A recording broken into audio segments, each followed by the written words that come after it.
Thomas Andrews एक British businessman और एक शिप बिल्डर थे। साथ ही वो एक जहाज़ बनाने वाली कंपनी में मैनेजिंग डायरेक्टर भी थे। मगर बदकिस्मती से यही वो शख्स थे जिन्होंने एक ऐसा शिप डिज़ाइन किया था जिसके डूबने के चर्चे आज भी पूरी दुनिया में होते हैं।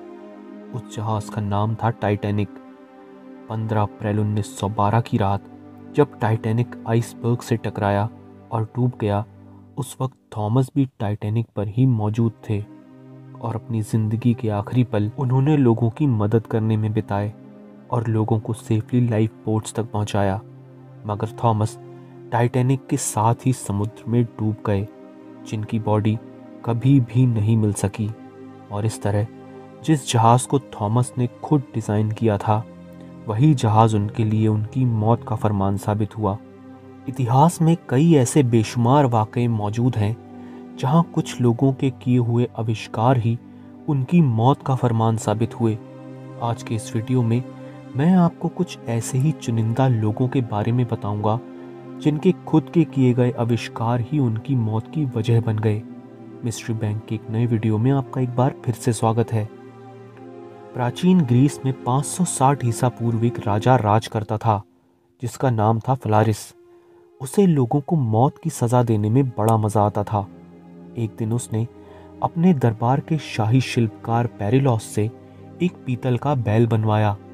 इस बैल के बारे में पेरिलॉस ने राजा से बताया कि अगर इसके अंदर अपराधी को डालकर नीचे से आग लगा दी जाए तो अंदर बैठा शख्स जलने की वजह से चीखेगा और उसकी चीख बाहर एक मधुर ध्वनि के रूप में बदल जाएगी। मगर राजा ये खुद अपनी आंखों से देखना चाहता था कि आखिरकार यह बैल काम कैसे करता है।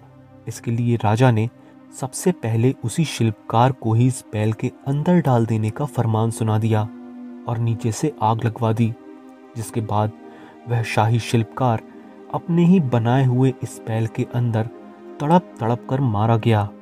हैरानी की बात तो ये थी कि पड़ोसी देश से युद्ध हार जाने के बाद उस राजा को भी इसी बैल के अंदर जीते जी भून कर रख दिया गया और हमेशा लोगों की मौत के ऊपर हंसने वाले उस राजा की मौत पर उस दिन सारी प्रजा हंसी।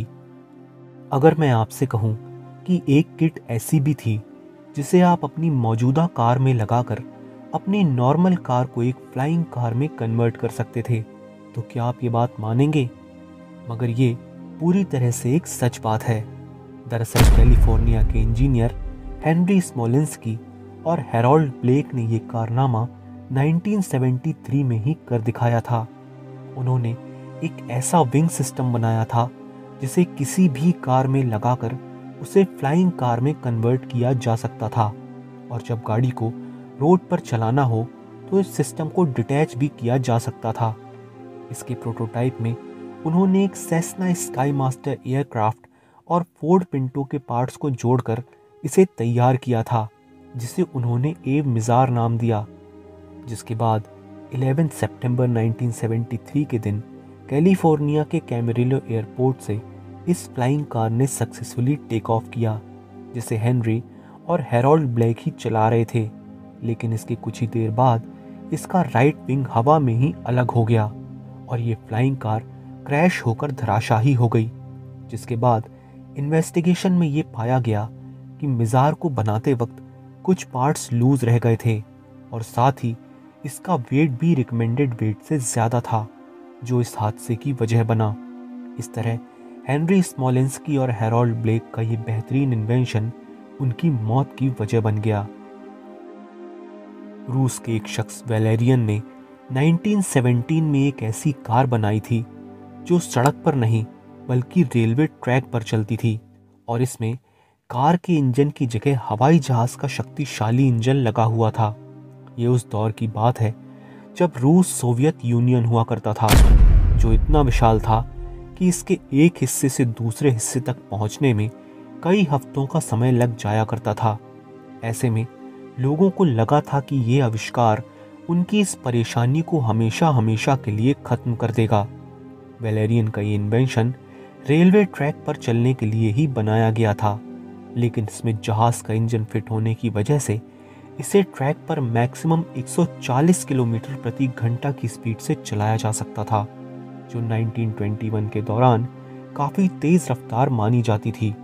इस मशीन को उन्होंने एरो वैगन नाम दिया, जिसके बाद 24 जुलाई 1921 के दिन जब एरो वैगन का फर्स्ट ट्रायल रन होना था, जिसमें इसे मॉस्को से तुला के बीच तकरीबन 182 किलोमीटर तक चलाया गया और जाते वक्त सभी लोग बिना किसी परेशानी के तुला तक पहुंच गए।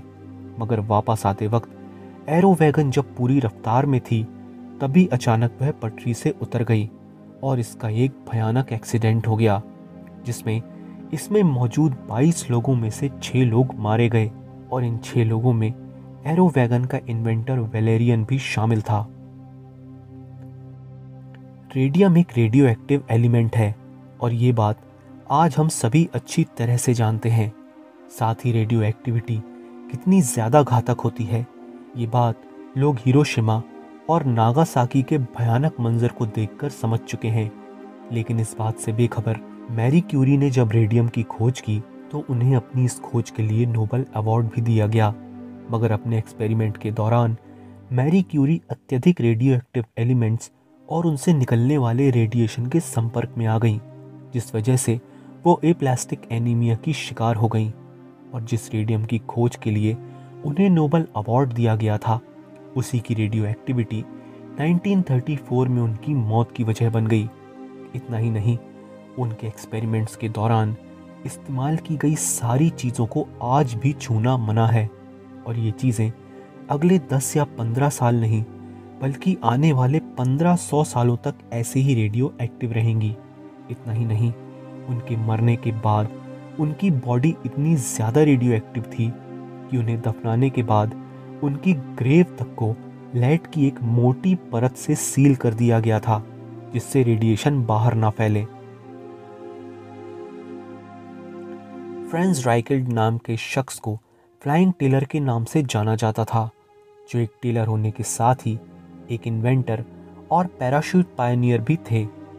उन्होंने इमरजेंसी में पायलट के एयरक्राफ्ट से जंप करने के लिए एक ऐसा सूट तैयार किया था जो हवा में जंप करते ही पैराशूट में कन्वर्ट हो जाता और इससे पायलट की जान बचाई जा सकती थी। इसके बाद अपने सूट की टेस्टिंग को उन्होंने एफिल टावर पर अंजाम देना चाहा और इसके लिए उन्हें 1912 में परमिशन दे दी गई।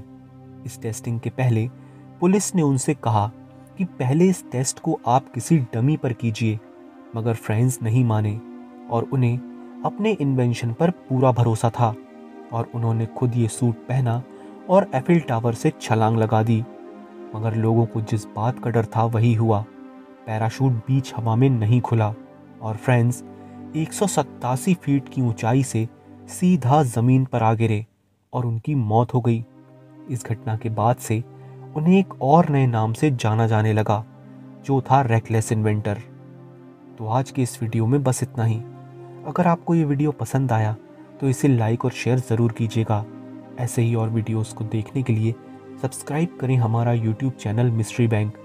मिलता हूँ इसी तरह की कुछ नई और अनोखी मिस्ट्रीज़ के साथ आपसे अपने अगले वीडियो में।